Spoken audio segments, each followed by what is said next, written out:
Hello, everybody. I am Starman. It is March 3rd.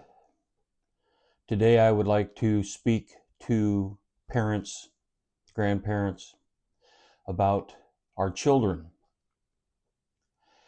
These children today are coming in with their strands of DNA connected, most children anyway. And so they kind of need a different type of parenting than we have done in the past, different than I did. And I just want to state for the record right now, and my babies would say, yeah, I believe that.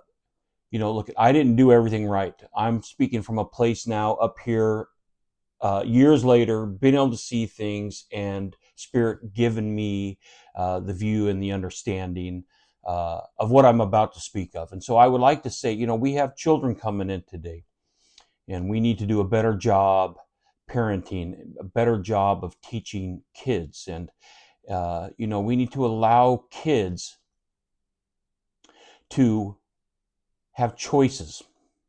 We need to use the word allow more. We need to allow them to have their thoughts, to teach them to go inside of themselves and to understand their emotions. And believe me, kids up to around, this is just a general average, 9 years of age, are still very connected to the spirit world. They're very intelligent. That's why or all of us parents always say they see everything, because they're still well connected. And if you allow for them to be who they are, to teach them to sit in silence with themselves, to feel their emotions, what it is they're here to do. Because believe me, kids today, and truly kids really never were here to be like our parents, to be like us, to follow in our footsteps. We all, as a soul, in a soul plan before we come in to this reality, have our own path to do. And a lot of times, parents, myself included, get in the way of that, trying to have them be like us, and so forth. And that's just not the way it's going to be moving forward. We need to be better. We need to take the institutional concepts out of their mind, allow them and teach them to sit in silence and get to know who they are, to work out their own issues, to be in less chaos on a day-to-day basis. And believe me, parents, I don't put a zero tolerance on this. As far as arguing in front of your kids, if you're going to argue in front of your kids, keep it to a minimum. Keep the chaos to a minimum. And always make sure the child knows it's not about you. Your mother and I are having an argument about issues we have. It has nothing to do with you. We are not mad at you. They need to know this and let them see how possibly good arguing can be. They need to learn that also, how problems can be solved constructively, that you can still have some anger to it, but you can do it constructively and still let each other know that I love you when we're done. It means a lot to kids. And if kids can sit in silence when they wake up and learn to go inside and feel their emotions, when issues come up with children, hey, just go sit with yourself, work it out, see what comes up. What are you going to learn about yourself? Teach them they have choices. Don't burden a child with the word quitting. You're a quitter. Why are you quitting? These are burdens children don't need. And it's bad parenting technique. And we have to be better parents. Your kids are your kids because of an agreement to come through you two into this world. That's it. And until they are mature enough to get out on their own, that is your responsibility. I got an ant on my phone. And so, when kids are growing up, allow them to choose the things they want to do, because that is what their childhood is about. They're here to experience things and to choose to do things, and then they are allowed to move on if they don't like it. That's how they learn to figure out what they want out of life. So please don't use the word quit with people, and don't let others say you're quitting. No, no, no. My child is moving on, because this experience isn't what they want. And they know that, and allow them to know that that choice is great. That is a great decision, Billy, because now you know that that is something you don't want to do. And that is so valuable growing up as a child, and to have the parents that back you on that. No quitting. I am moving on. And then you get to the point to where you're going to have to pay for things they want to do. And at that point, there's a negotiation process you can start having with kids. Kids are highly intelligent. Quit dumbing them down with your institutionalized thoughts or what you believe to be. These kids are highly intelligent. They see everything.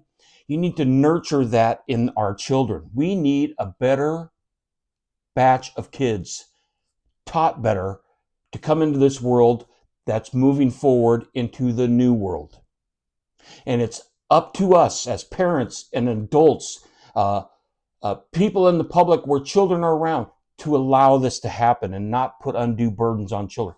Let them make decisions about what they want to do. Let them, if you want to use the word, it doesn't work out, just call it moving on. Allow them to find what they want to do in life, and ask them that. Ask them to sit in their silence. Figure out what comes to you that you want to do. What do you feel inside? These are the ways we need to move forward with children, to allow them to think, to critically think for themselves, to encourage it, to back them up.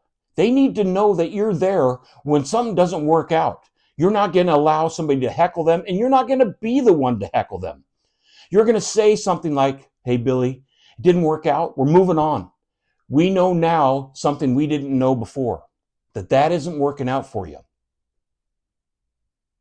Teach them that they can have whatever they want. They just have to imagine it. What do you want, Billy? What do you want to do in your life? Start that process early. And here's another thing. Keep dumb toys out of intelligent kids' hands. We purchased dumb, and I'm going to say it again, dumb toys to dumb our kids down. What a terrible thing to do to these brilliant minds.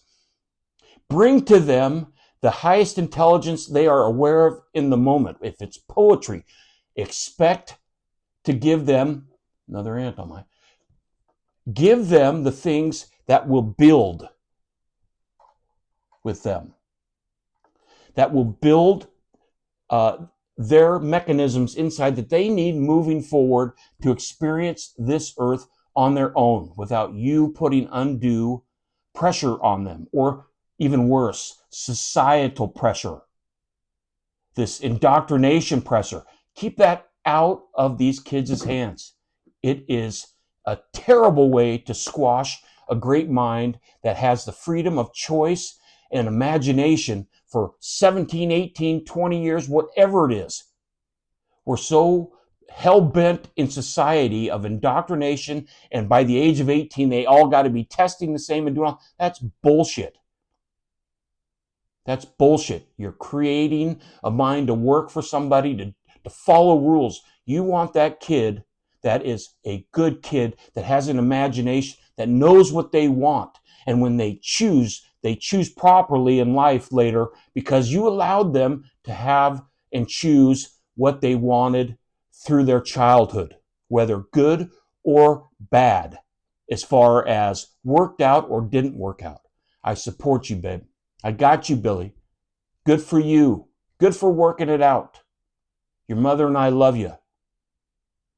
Go ground yourself somewhere. Walk barefoot. You're an electrical being.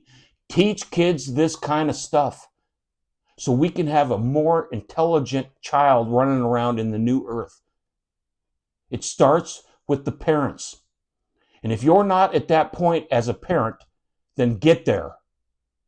You are responsible. Fix yourself in a way you can help a kid out We need to do a better job. Quit dumbing them down with dumb toys. Get them things that allow their mind to think, critical think, solving things, choosing things, to use their imagination. I'll leave you there. And hey, look, I was nowhere close to being this perfect parent. I can see it now. I made a lot of mistakes with my kids too, but it's time to be better. I love you guys. I'm Starman.